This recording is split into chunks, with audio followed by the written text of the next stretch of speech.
The Americans have seized an oil tanker.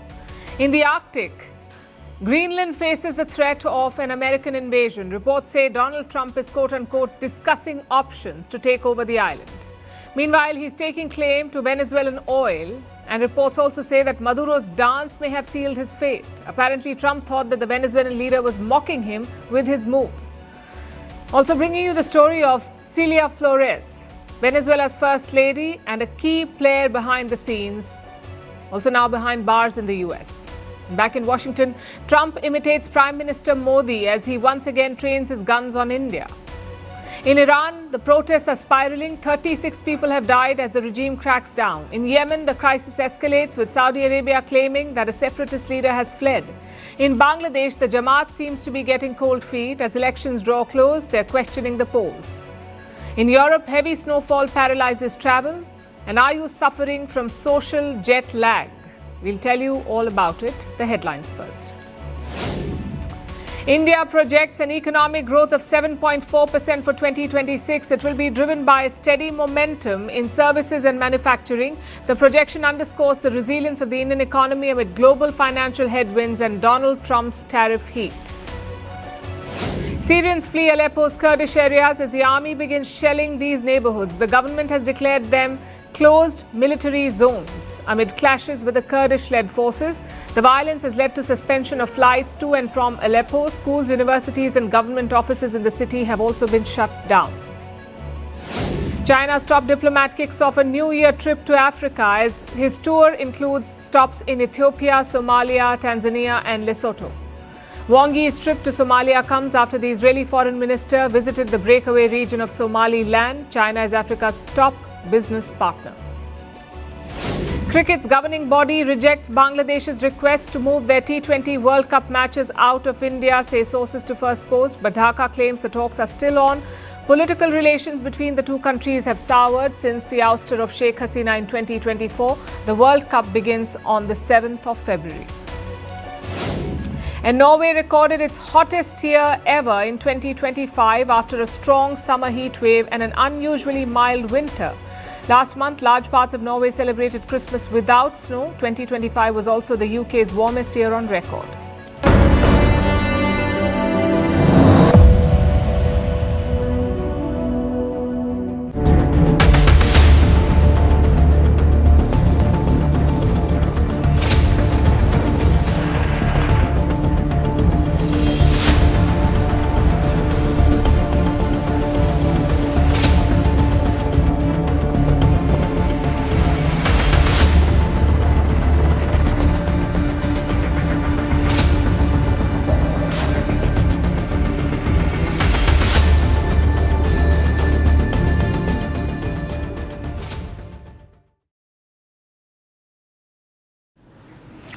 A rusting oil tanker, 2 nuclear-powered navies and 1 Atlantic flashpoint. It's almost like a rerun of the Cold War. Russia versus America at sea. A short while ago, the US military completed a risky operation. They seized a sanctioned oil tanker, a ship that was flying the Russian flag, a ship that was supposed to be escorted by Russian submarines. I know it sounds like a dangerous flashpoint, so let's look at the build-up. Last month, the US imposed a partial blockade on Venezuela. They banned sanctioned tankers from the region. If any sanctioned ship came close, the US would seize it. Since then, 2 such vessels have been taken, the Skipper and the Centuries. But a third ship eluded them, and that's the Bella 1. This ship is around 24 years old. It tried to dock in Venezuela and load up oil, but as tensions rose, it fled. The US Navy then tried to chase the ship through the Atlantic, and that's when something strange happened. Until then, Bella 1 was an obscure vessel. No clear owner, no clear flag, no clear jurisdiction. Basically fair game for the US Navy. But as it fled the Caribbean, the ship registered itself as Russian. The crew painted a Russian flag on its side, and they renamed the vessel from Bella 1 to Marinera. So suddenly, this stateless ship became a Russian ship, meaning it now had Moscow's protection. And that's why Russia has reportedly sent a submarine to escort this ship safely to Murmansk. That's a port city in the Russian Arctic. But like I said, the ship never made it. It was seized by the US military from the northern Atlantic, reportedly from near Iceland. We have a statement from the US military. Here's what they've said. This seizure supports President Donald Trump's proclamation targeting sanctioned vessels that threaten the security and stability of the Western Hemisphere. The operation was executed by Homeland Security components with the support from the Pentagon. Russian state media have also confirmed this.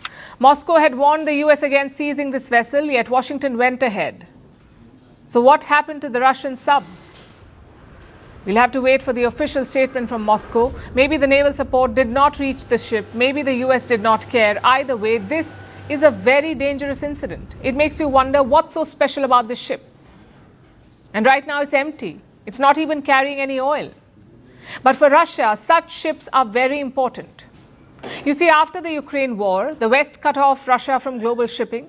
Western tankers won't carry Russian oil and Western companies won't insure it.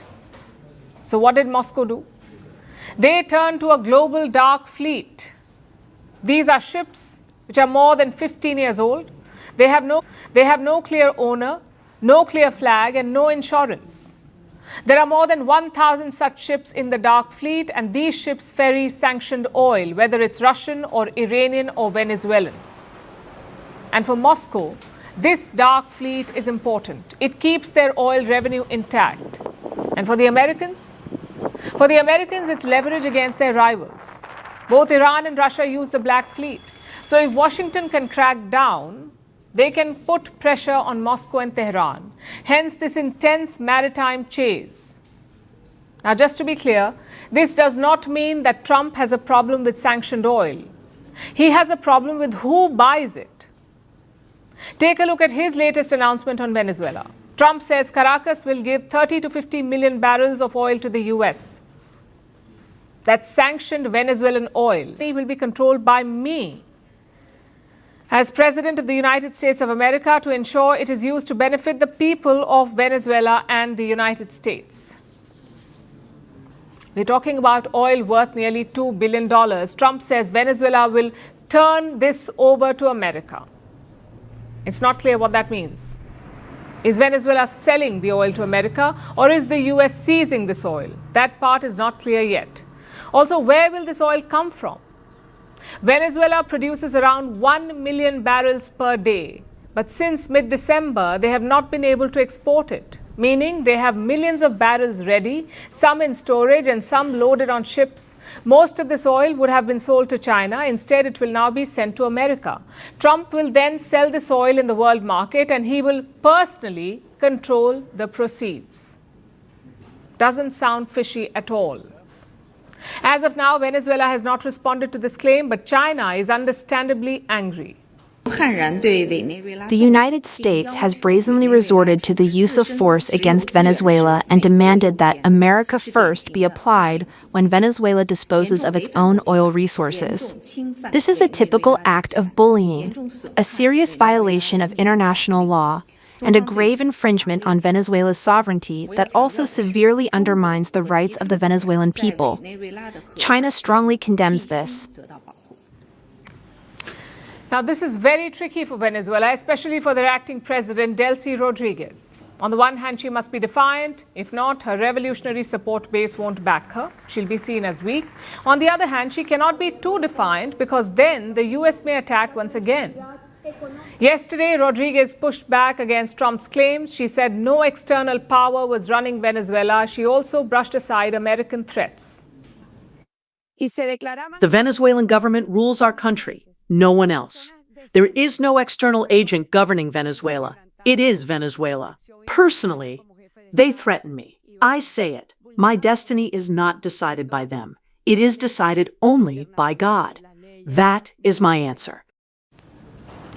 Let's look at the big picture here, and you'll see how absurd it is. The US imposed sanctions on Venezuelan oil. These sanctions crippled the oil industry, so Venezuela sold oil to China. Then this weekend, the US invaded Venezuela, apparently to revive the oil industry that their sanctions had destroyed in the first place. And now the US is taking over that same sanctioned oil. Make it make sense.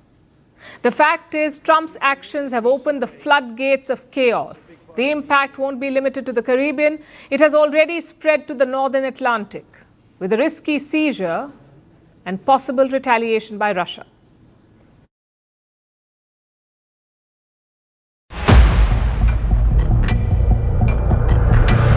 I just say this, we need Greenland.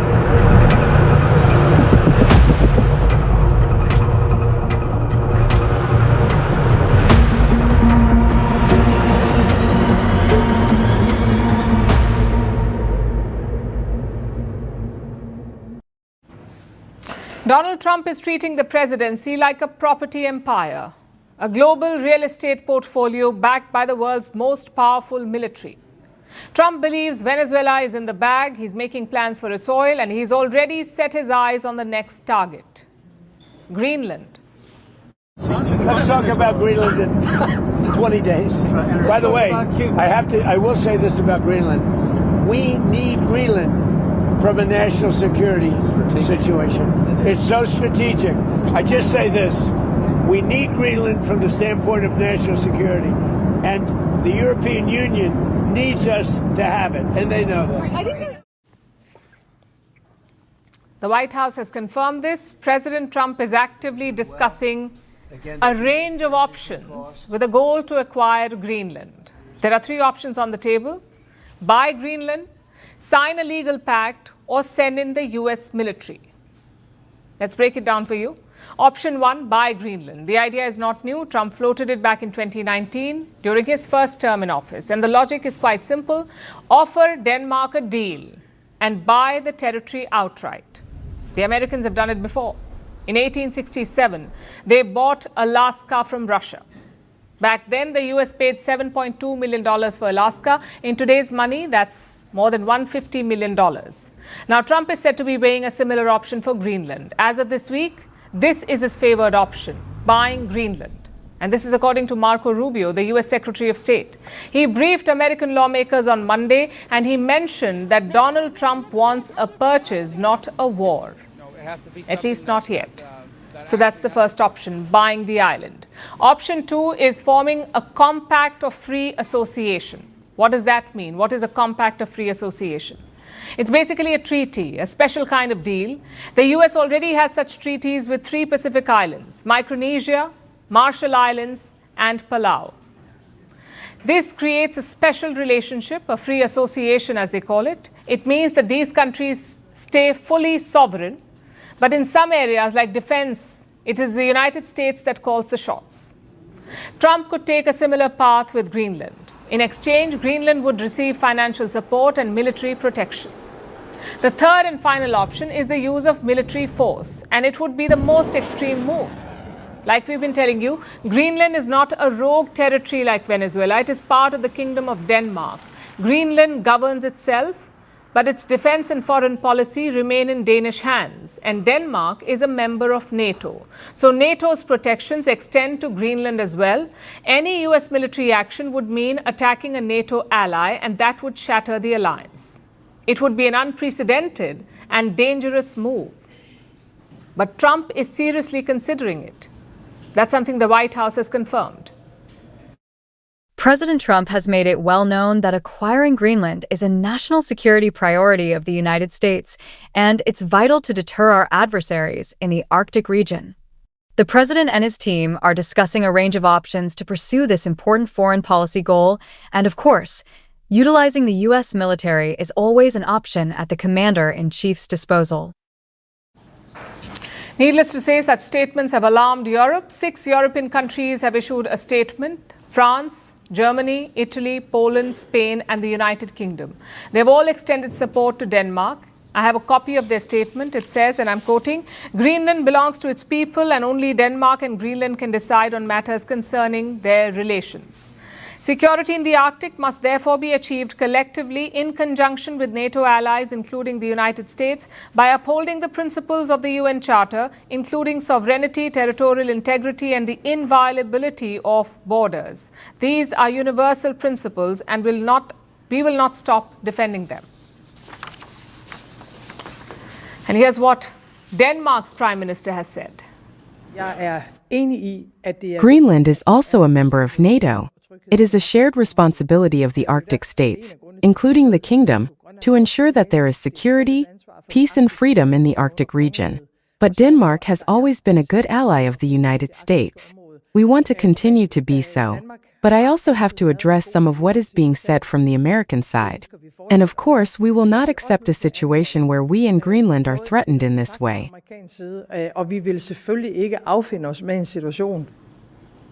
It's a tricky one for Denmark.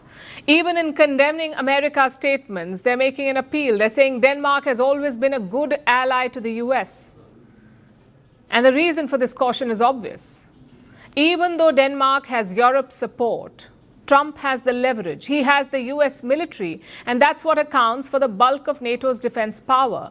Europe itself relies on the American security blanket. How can it defend someone against Washington? Also, look at their reaction to the American attack on Venezuela.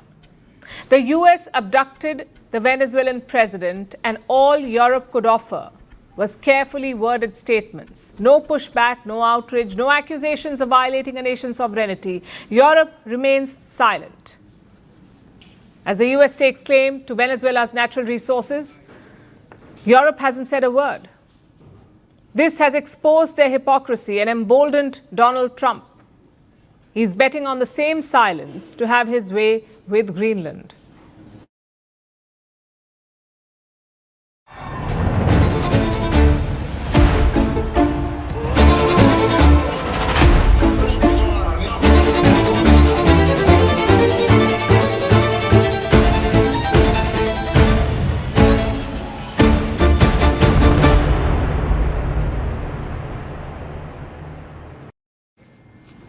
Nicolas Maduro has been accused of a lot. He's been accused of drug trafficking, of narco-terrorism, and of trying to attack the United States. But yesterday, Trump dropped the biggest charge against him: dancing.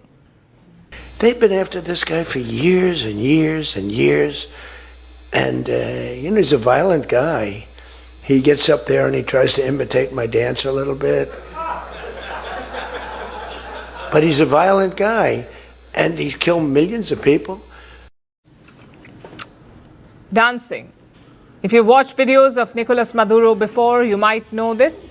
The ousted Venezuelan president loves dancing. He grooved at public rallies, he made heart signs to the crowd, he danced to popular mixes, and at times he's even danced to techno loops of his own speeches.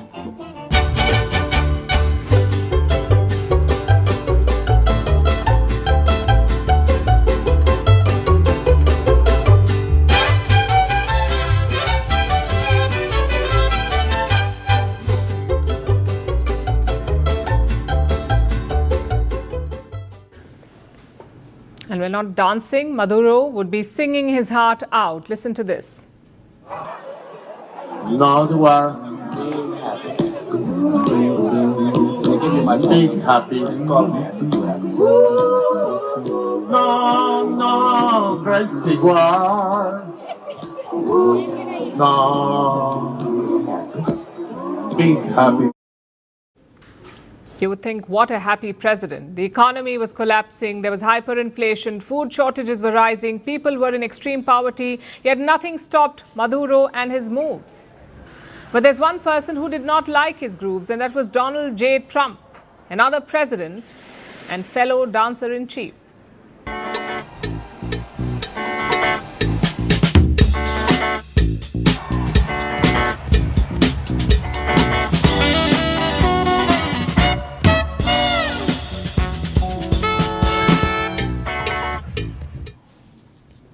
Now, dance may be a strange reason to oust someone, but this is Donald Trump we are talking about. In the last few months, Maduro made many public appearances, and he danced at most of these rallies, which wasn't something new or out of the ordinary. Like I said, Maduro has a long history of grooving at rallies, and it's not just him. His mentor and predecessor did the same. That's former Venezuelan President Hugo Chavez. So it's a bit of a trend. They dance at rallies. But reports suggest that Donald Trump did not like it. He saw Maduro's dance as an insult, as a sign of nonchalance, and a way to show that Maduro was not taking Trump's statements seriously. You heard him talking about it. Trump says Maduro was even copying him. So was that one of the reasons to oust him? Maybe it was, maybe it wasn't. But like I said, with Trump, you never know. And while we are talking about Maduro, dancing is not the only interesting thing about him. Maduro also has an India connect. The Venezuelan president was raised Catholic, but in the 1990s, he started dating Celia Flores, who is his current wife. She introduced him to Satya Sai Baba. He is an Indian spiritual leader. In the year 2005, the couple traveled to Puttaparthi. It's a town in the Indian state of Andhra Pradesh. Here, Maduro and his wife met Satya Sai Baba at his Prasanthi Nilayam ashram. Reports say Maduro was moved by this visit. Photos show him sitting on the floor listening to the guru. In 2011, when Sai Baba died, Maduro was a foreign minister of his country and Venezuela did something unprecedented. They passed an official condolence resolution. Venezuela declared a day of mourning. And when Maduro became president, he hung a portrait of Sai Baba at the presidential palace, right next to the portraits of Simon Bolivar and Hugo Chavez. And it's not just Maduro. His deputy, Venezuela's acting president, also follows Satya Sai Baba. I'm talking about Delcy Rodriguez. She has visited this ashram multiple times. The last such visit was in 2024. She paid respects at his memorial in Andhra Pradesh. Now you would think it's strange, but Satya Sai Baba's movement has a huge presence in Latin America. It has offices in 22 countries and Venezuela is the biggest. Under Maduro's protection, the Satya Sai organization flourished in Venezuela. It operated freely despite crackdowns on foreign NGOs.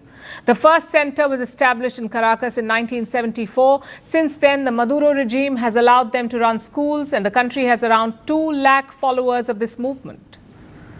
It goes to show how Nicolas Maduro had 2 sides to his personality, the dancing dictator on one side and the spiritual follower on the other. But right now, he's not on a podium. He's a prisoner on US soil.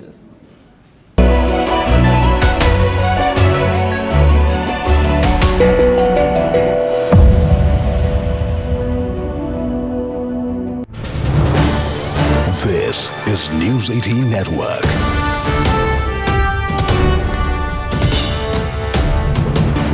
India's largest news network.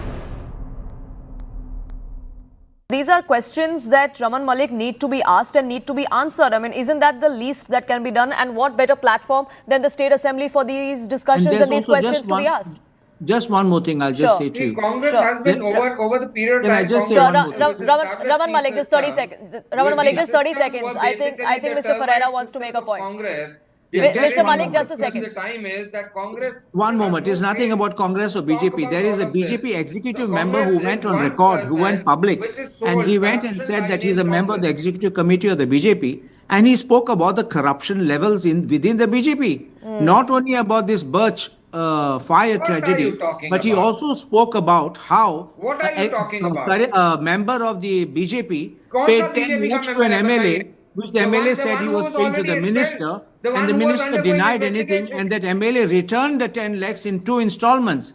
And he has threatened to expose the total corruption in the BJP case by case. He has threatened it. And the BJP is silent about it. Sure. So the allegations have come to the fore. Now let Mr. Raman Malik respond. Raman Malik, like I asked, First of all, the person that he's referring to is a person who's been under an investigation for his misdoings. And if such a person says there's no credibility of the witness even in the court of law. Number 2, Congress, thy name is corruption. Congress from 1948 onwards till today is only corruption. Corruption and Congress are synonymous for each other. Now, they are not going to be in any position to talk about any morality because they're an immoral party. Now, the most important question is who set it up, these systems? These systems were set up by the Congress itself.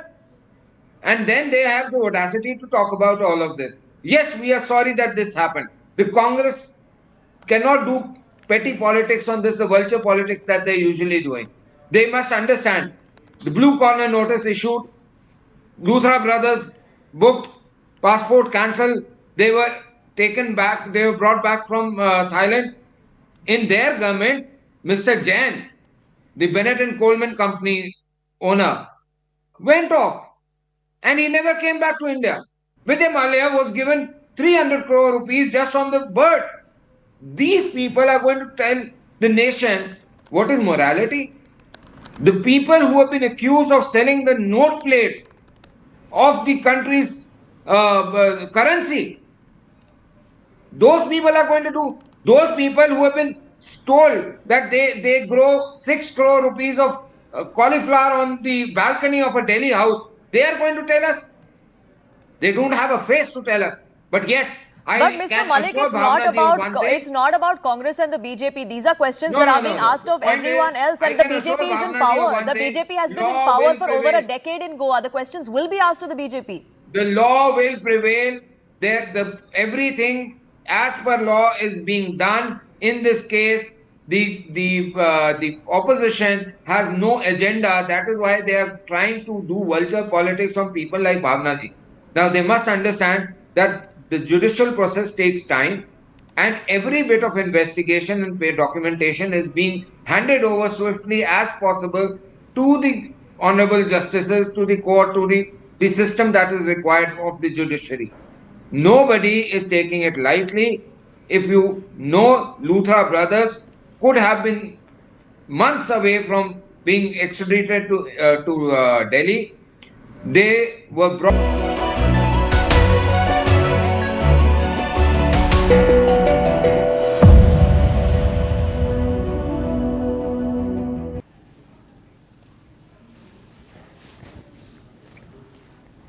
So Nicolas Maduro remains in US custody. Venezuela is entering a moment of deep uncertainty. The country's allies are watching closely, and the world is waiting to see what comes next.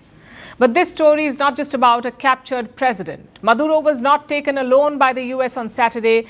They also captured his wife. Her name is Celia Flores. She is Venezuela's first lady and a woman who helped shape Maduro's regime for years. Inside Venezuela, she is called the first combatant, the strategist, and the power behind the throne. Tonight, we tell you her story about who she is and how she ended up in a New York prison. Here's a report. She was never just the first lady of Venezuela. Inside Venezuela's regime, Celia Flores was known by another name, the first combatant. Flores was born in 1956 in central Venezuela and was raised in the working-class neighborhoods of western Caracas. She trained as a lawyer, specializing in labor law and criminal law. In the 1990s, her life changed inside a prison. Hugo Chavez, a soldier-turned-politician, had tried to overthrow the government. He failed, and he was jailed. Flores joined the legal team fighting to free him. That was where she met Nicolas Maduro, a bus driver and union organizer 6 years younger than her. She played a key role in the legal effort that helped secure Chavez's release, and together, they rode his revolution to power. When Chavez became president in 1999, Flores and Maduro were rewarded with senior posts. She entered the National Assembly and, in 2006, made history as the first woman to preside over Venezuela's parliament. But her leadership style raised eyebrows. She was accused by critics of appointing several relatives to public posts. When journalists confronted her, she called them mercenaries. She later restricted press access to congressional proceedings. Those close to the couple understood the dynamic early on.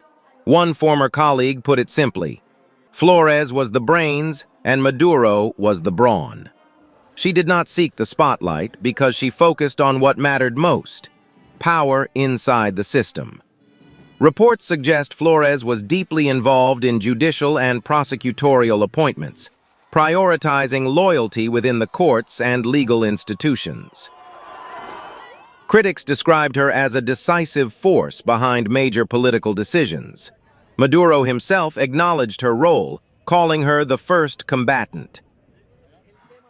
When Chavez died in 2013 and Maduro narrowly won the presidency, they married. But Flores made a calculated choice. She stepped back from daily political visibility, appearing selectively on television while retaining influence behind the scenes. Then, the allegations surfaced. In 2015, 2 of her nephews were arrested by U.S. agents in Haiti. They were planning to smuggle hundreds of kilograms of cocaine into the U.S. Both nephews were convicted in New York and sentenced to 18 years. Flores called it a kidnapping. Washington called it proof. Then came more accusations. U.S. prosecutors alleged that Flores had accepted hundreds of thousands of dollars in bribes. She denied everything.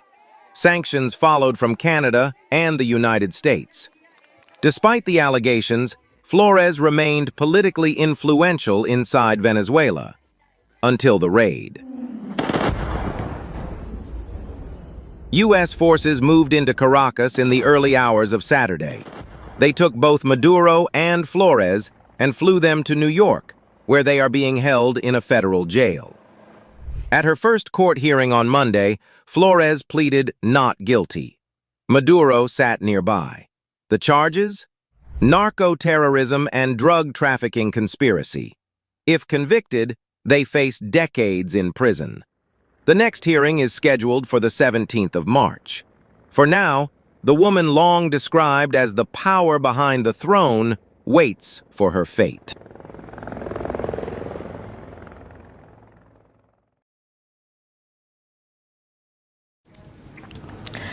What does a world leader need? Many attributes come to mind, but some are more important than others, like decency, class, and wisdom. Just ask Donald Trump. He famously has none of these. Yesterday, the US president spoke at a Republican retreat. He was supposed to focus on domestic issues. It was supposed to be like a briefing before the midterm elections, but Trump went off script. He spent a lot of time talking about diplomacy. He also spoke about Indian Prime Minister Narendra Modi. First, listen to what he said. I mean, I had India coming to me, sir, I've been waiting 5 years. We're changing it. We're changing it. India ordered 68 Apaches, and Prime Minister Modi came to see me. Sir, may I see you, please? Yes, I have a very good relationship with him. He's not that happy with me because, you know, they're paying a lot of tariffs now because they're not doing the oil, but they are. They've now reduced it very substantially, as you know, from Russia. We're getting rich. 3 things to note. For starters, the imitation. Extremely poor and tasteless. This is not how world leaders should talk about each other, certainly not about their partners. Secondly, it is not 68 Apache helicopters, it is 28. India bought them in 2 batches from the United States. The first deal was signed in 2015. Those 22 helicopters were delivered on time. The deal for the remaining 6 was signed in 2020, and those were delayed by 15 months. Normally, sellers would be ashamed of such delays. But look at Donald Trump. He is mocking the buyers for asking about the delays. It's classic Trump. Now for the third point. Trump says India has cut Russian oil exports. But that's not exactly true. In September and October, the trade did take a plunge. That's when Trump slapped 25% tariffs on India. During that time, we did see a correction. But since then, the exports have picked up again. In November, Russian oil imports reached a 6-month high. India was buying 1.7 million barrels per day. That was 4% up from October. In December, the trade continued. India was projected to buy 1.5 million barrels per day by the end of the month. What explains the revival of imports? Possibly 2 things. One, Russian President Vladimir Putin visited India in early December. Maybe his visit reset the energy ties. And 2, the India-US trade deal remains in a limbo. India has made multiple concessions, yet Trump has not agreed to a trade deal. So maybe New Delhi thought, what's the point? January 6, 2021. But coming back to the speech yesterday, what does this mean for India? Well, it's a strategy that we've seen before. Make public claims, reveal conversation details, mock foreign leaders and hope they fall in line. Trump used the same strategy against France yesterday. Listen to what he said about President Macron. You know Emmanuel Macron. I love the French accent. Emmanuel. They said, listen, you're going to have to raise your prices a little bit because we're paying 14 times more than you. That's a lot, right? We're paying numbers. In other words, we're making up. We will not do that. Yes, you will, Emmanuel, 100%, because I was told they wouldn't do it. And this is, you can take Emmanuel and add of Hans, You can add up Ludwig. You can add every name in the book. It's all the same. The answer is no. We're not going to double our drug prices. The American people must be proud. This is their representative on the world stage. The question is, how is India responding? New Delhi has not said anything about Trump's latest remarks, but Foreign Minister Jaishankar did speak about Venezuela. He did condemn the US attack. He did not rather condemn the US attack, but he did point out the double standard. When India retaliated against Pakistani terrorism, the world urged caution. They spoke about international law and restraint. But now, there's absolute silence. They'll offer you free advice. If something happens, they'll say, no, please don't do that. It worries us if there is tension. Sometimes you hear people saying, like it happened during Operation Sindhu. Now, if you ask them, saying, oh, really, you're worried? Why don't you look at your own region and ask yourself, what are the levels of violence there? How much risks have you taken? How much worry the rest of us have about what you are doing? India won't give up Russian oil and Trump won't let up the pressure. So what happens next? If there is a peace deal in Ukraine, things may improve. Until then, it will be tense. Trump was busy with Venezuela in November and December, so his attacks on India had suddenly disappeared. But after the operation, perhaps he's free again, free to target and mock India. He's trying to negotiate in public. He's piling the pressure through press conferences. But India likes a low-key approach. Less noise, more work. It's a clash of styles, interests, and attributes. And it won't be ending in a hurry.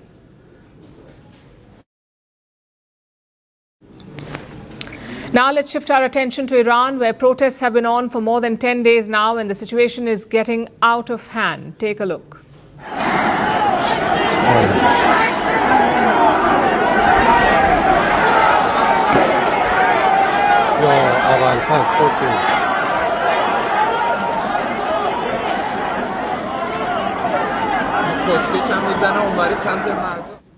That's the famous Grand Bazaar in Tehran. Yesterday, it looked like a war zone. Protesters clashed with Iran security forces. Reports say they were chanting slogans against the regime.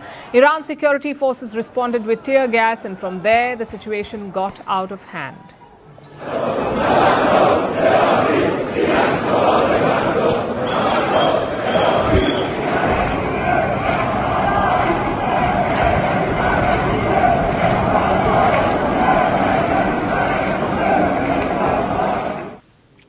You heard that. These protesters wanted the regime to be overthrown. They were chanting against Ayatollah Ali Khamenei, the so-called supreme leader of Iran. Like I said, these protests began 10 days ago. The regime cracked down. Many people have died.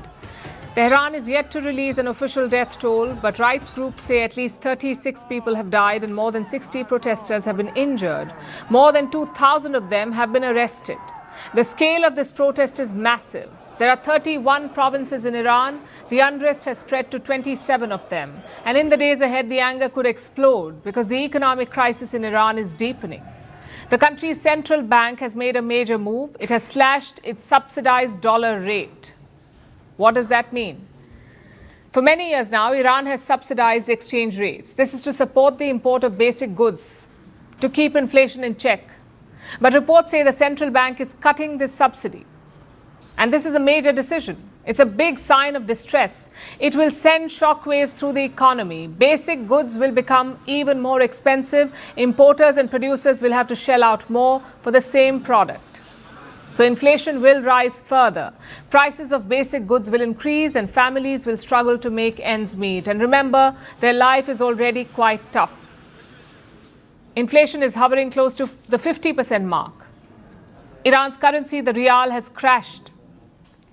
In fact, this was the trigger for the protest, the collapse of the Iranian currency. That was the trigger. Even today, the rial is trading at 1.4 million to the dollar, meaning if you exchange $1 US, you will get 1.4 million rial in return. This is how severe the crisis has become. And now it could get even worse. The protest began on the 28th of December when shopkeepers in Tehran took to the streets. They were angry over the collapse of the rial. Soon university students joined in, and then the protest spread from Tehran to other cities across the country. The Iranian leadership has been cautious in its response. President Masoud Pezeshkian has admitted that the situation is spiraling.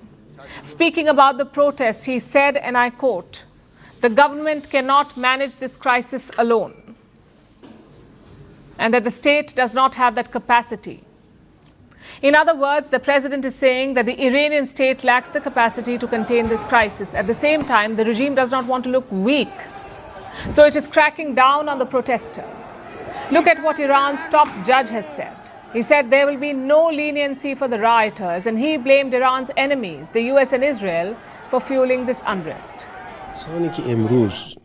Those who today come into the streets to take part in riots or lead them or support them or assist them in light of this explicit declaration of position by the criminal Zionist regime and likewise by the criminal president of the United States and the issues they raised, that if anyone comes into the streets for riots or to create insecurity or supports them, then no excuse remains for them. The matter has become very clear and transparent. They are now operating in line with the enemies of the Islamic Republic of Iran.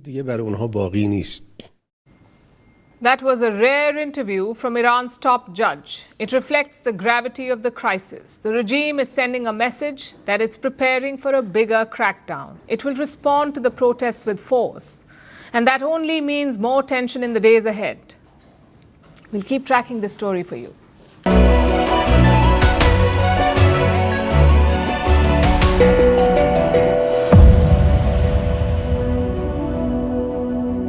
What happened when the demolition drive was underway? Can you detail for our viewers? Also, what has the investigation found so far? Because 5 individuals have already been arrested for stone pelting. True. It was around 12:50 when MCD was about to start the demolition. There were incident of stone pelting reported from this Chandni Mahal area. There were a few miscreants, maybe around 80 to 100 in number, and they started pelting stones towards the police party. However, we had an adequate deployment. We followed the graded use of force. We used our tear shells, and they scattered, and we immediately detained and apprehended 5 of them. And thereafter, in a matter of minutes, they all scattered, and the entire process of encroachment removal carried on peacefully thereafter. That it started around 1 a.m. in the midnight and continued till 7 in the midnight, and at the moment also there is complete normalcy, and the process of debris removal is being carried out. So 5 individuals have been arrested. How many more do you suspect were part of the stone pelting act itself? And what stage is the investigation is at?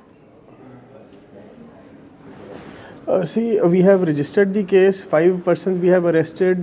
They are being produced to the magistrate. We are also investigating the conspiracy angle. Why there were some social media posts also which were instigating or asking the residents to come out and protest. So we are investigating those social media posts also, and then we have body-worn cameras with our police officers on duty. So we are checking the images from those body-worn cameras.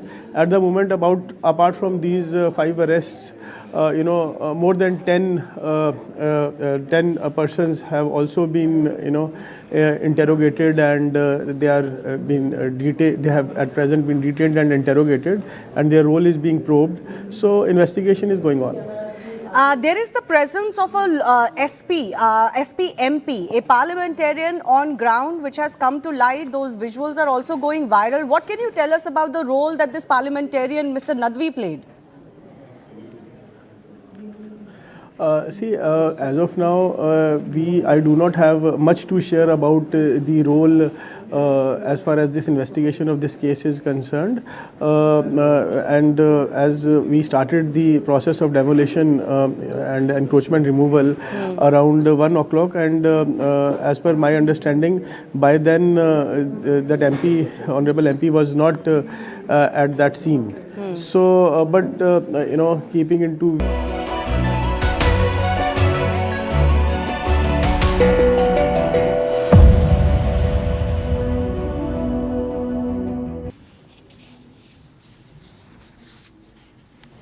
Our next story is from Yemen. Yemen has been at war for more than 10 years and it has worsened in the last 10 days. Yemen has been divided into two parts. The north is controlled by the Houthis. The south is home to the internationally recognized government. This government is backed by Saudi Arabia. But there's also a separatist group in the south, a group called the STC, the Southern Transitional Council. This group is backed by the UAE and it wants to break away from Yemen to create an independent southern state, a separate country. The Saudis don't like it. So they slammed the UAE and then launched airstrikes against the STC. As tensions rose, Saudi Arabia called for talks. It tried to engage with the separatist leaders. But when the plane to Riyadh took off yesterday, the main separatist leader was not on board. His name is Erdous al-Zubaydi. Saudi Arabia says he has fled. His group says he has not. Meanwhile, the crisis has escalated sharply. Here's a report. At first, it was meant to be a flight to Saudi Arabia's Riyadh. Talks, de-escalation, and a chance to pull Yemen back from another crisis. But when the plane took off, one man was missing. Erdous al-Zubaydi, the leader of Yemen's southern separatists, was not on board. Saudi Arabia says he fled. His own group says he did not. And since then, no one can say with certainty where he is. On the streets of Aden, the tension is visible. Security checkpoints are everywhere. Southern separatists are stopping cars, searching vehicles and patrolling neighborhoods. They say Zubaydi is in Aden and is overseeing security operations. But Saudi Arabia-backed forces says something very different. They say intelligence showed him allegedly mobilizing armed forces, moving weapons and distributing ammunition. Within hours, Saudi warplanes struck his home province of Dale. There were more than 15 airstrikes. Reports suggest at least 4 people were killed. This was not an isolated incident. Zubaydi leads the Southern Transitional Council, or the STC. It is a UAE-backed separatist movement, one that openly calls for an independent southern state. For years, the STC was part of Yemen's internationally recognized government. It was an uneasy arrangement, but one that held. The group says southern Yemen was once its own country, and that since unification in 1990, the South has been politically and economically marginalized. For years, that demand simmered in the background. Then, in December 2025, it burst into the open. STC forces seized several resource-rich territories in southern Yemen. We demand that the political leadership to restore the state of South Arabia. This is the will of the people. That advance changed the equation. Saudi Arabia saw it as a direct threat, not just to Yemen's unity, but to its own security. Riyadh shares a long and porous border with Yemen, and it fears instability spilling across it. What followed was a sharp break between two allies, Saudi Arabia on one side, the UAE on the other. Both once fought together against the Iran-aligned Houthi rebels. Now they are backing rival forces on the same battlefield. When Zubaydi missed the flight to Riyadh, the political response followed almost immediately. Yemen's Saudi-backed Presidential Leadership Council stripped him of his position. They accused him of high treason, armed rebellion, and committing abuses against civilians. Saudi-backed forces are now moving to retake territory. This operation is not a declaration of war, nor an attempt at escalation. Rather, it is a responsible preventive measure. Just days before he disappeared from public view, Zubaydi spoke of dialogue. The Transitional Council invites the international community to promote dialogue between the parties involved in the South and the North around the path and mechanism that guarantee the right of the people of the South. Today, that message stands in stark contrast to the reality. The South is divided, the coalition is fractured, and the risk of a wider confrontation is growing.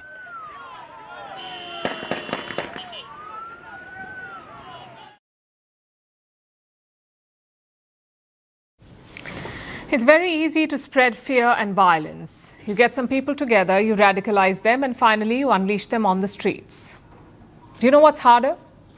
Using those same radicalized goons to win an election, to inspire your people and your country. In Bangladesh, the Jamaat is learning this the hard way.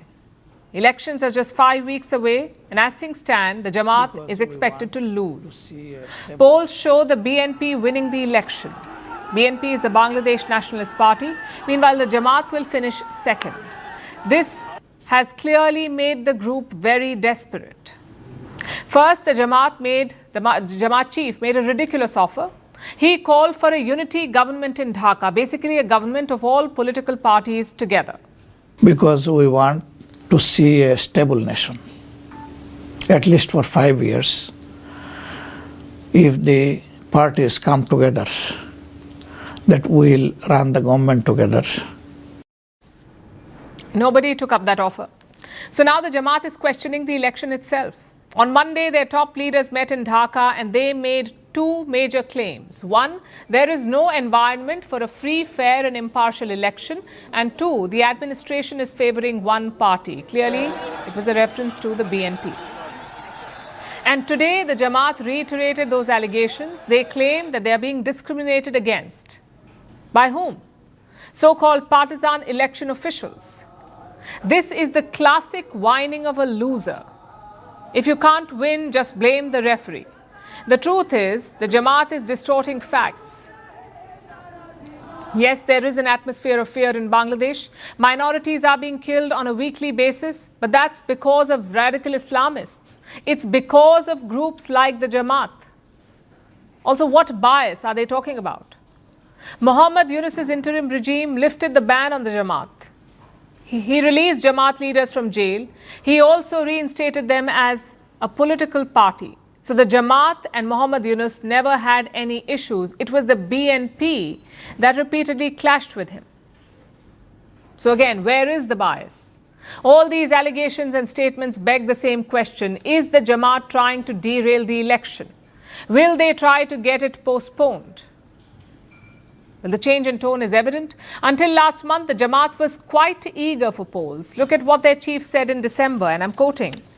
It is not our desire to postpone the election. If for any reason the February polls are delayed, the country will face a severe crisis. There is no justification for rescheduling. Even a slight deviation will hurt the nation, and we do not want that. So what has changed now? Well, two things have changed. One, a radical student leader was shot and killed. His name was Osman Hadi. His death triggered major Islamist violence. We saw mobs burning public property and media offices. Those pictures must have shocked ordinary Bangladeshis. They offered a sneak peek into a Jamaat-run country. Secondly, their main rival got a boost. BNP leader Tariq Rahman returned from exile. He was welcomed by tens of thousands of people in Dhaka. Days later, the party was jolted. Rahman's mother and former Prime Minister Khalida Zia passed away. Yes, the BNP lost a powerful figure, but the outpouring of sympathy and grief was huge. Again, it was proof of the BNP's popularity. Maybe that's why the Jamaat is complaining now. But frankly, this is all their fault. We are talking about a group with a lot of bad blood. They supported Pakistan's genocide in 1971 and they supported implementing the Sharia law. It is not an ideal pitch for a young, vibrant population. Now look at the other side. The BNP. Tariq Rahman's strategy is clear. Focus on nationalism and positivity. On Monday, he met leaders from Bangladesh's left-wing parties, and here's what he told them. The 1971 Liberation War laid the foundation of Bangladesh. Without that war, Bangladesh's existence cannot be imagined. Contrast this with the Jamaat. They trace Bangladesh's roots to religion. Meanwhile, the BNP is tracing it to Bangladeshi nationalism. Also, Tariq Rahman is projecting a moderate image. This week, he met a delegation of minorities. He promised to protect Bangladeshis regardless of their religion. Like I said, the contrast is clear, and maybe it should not surprise us. The BNP is a well-oiled political machine. They have ruled Bangladesh for more than 10 years. They have experience running campaigns. But the Jamaat, their speciality is riots and mob violence. The question is, will they resort to that speciality if they lose the election?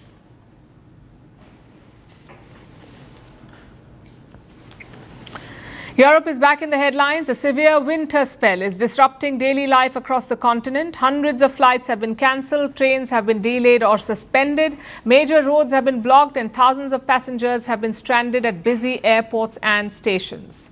The disruption has now entered its third day, and authorities say it is far from over. More snowfall is expected in the coming days. Here's a report. Snow falling on airport runways. Departure boards flashing red. Passengers waiting in the terminals. This is Europe today. For a third straight day, snow, ice, and fierce winds have brought large parts of the continent to a standstill. Planes are grounded, trains are delayed, roads are dangerous, and for thousands of travelers, there is no clear way forward. The worst disruption has been at Europe's busiest airports. In Paris, more than 100 flights were canceled at the Charles de Gaulle airport on Wednesday. So, as you know, the storm is kind of heavy yet. So, I don't know, we're going to the next station to see what can they do. Like I said before, our next trip is from Amsterdam. French authorities ordered airlines to cut schedules amid the harsh weather. This is so that crews could clear runways and de-ice aircraft. At Paris airports, there will be significant reductions in flight schedules. I mean tomorrow morning, particularly at Roissy-Charles de Gaulle Airport, with cuts of around 40% of flights between 9 a.m. and 2 p.m., and around 25% of flights at Orly between 6 a.m. and 1 p.m., before, we hope, a return to normal in the afternoon. Across the Paris region, public buses have been suspended. Nearly half of mainland France has been placed on alert for heavy snowfall. In Amsterdam, the disruption has been even worse. At Schiphol Airport, more than 700 flights have been canceled in a single day.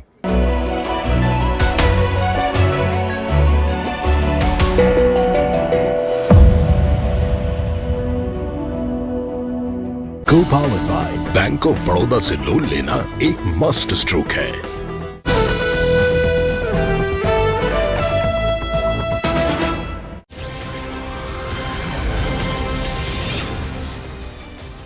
Hello and welcome to the late night edition with me, Ayushman Singh John. Well, big breaking news coming in at the top of the bulletin with the Delhi Turkmen Gate violence case continues to see action coming in from the Delhi police. The Delhi police has formed special teams to investigate the entire matter. One team is identifying the stone pelters via CCTV, scanning all the CCTVs in the area to identify those responsible for the violence in which 5 police personnel were injured. Another team is working on social media feeds to track the vandals. Remember, social media has also been used by a lot of the vandals to track the different claims that they were making, as well as the misinformation that they were peddling on the ground during the demolition drive.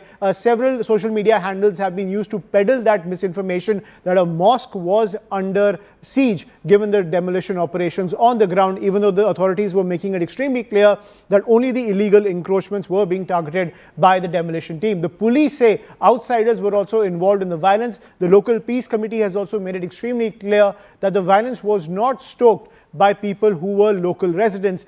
Many outsiders seem to have entered the area and spread this violence. Some stone pelters have been identified and will be arrested, is what the Delhi police is saying. 1 or 2 political figures have also been identified. This comes after the controversy over Samajwadi Party MP Nadwi, who was in the area, and he's been accused of stoking tensions on the ground and escalating the communal strife, which led to the violence as well as the injuring of several police personnel on the ground during the demolition exercise. So be it CCTV and be it social media handles, the Delhi police is tracking all those involved in the violence. I'm joined by my colleague Simran Babbar on the broadcast to get more details. Simran, over to you. Clearly the Delhi police are now in action to track down all those involved in the vandalism at Turkmen Gate.